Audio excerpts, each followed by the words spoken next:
The Man Who Was Almost a Man by Richard Wright. The story of The Man Who Was Almost a Man, written by Richard Wright, is a vivid example of prose that not only raises the acute problem of social inequality but also conveys a national flavor.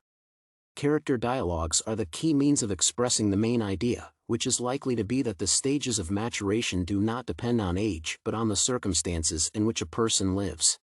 The example of Dave as a boy who has known about hardships since his birth proves that Wright deliberately represents the image of a little African American.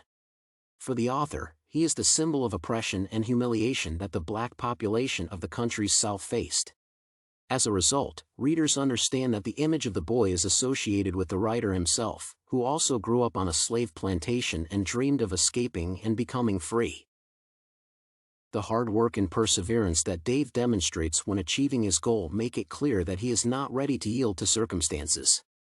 For instance, Wright mentions that the boy copes with a plow skillfully and can work long.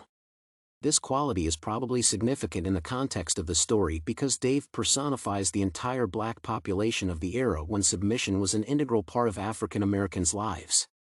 As a result, despite the threat of punishment for the murder of the mule, the boy is ready to run to prove to himself and others that he is old enough to lead an independent lifestyle.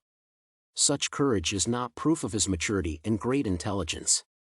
Nevertheless, when analyzing Dave's behavior, one can note that the boy no longer wants to put up with the reality surrounding him, and the escape is a conscious choice that no one can take from him.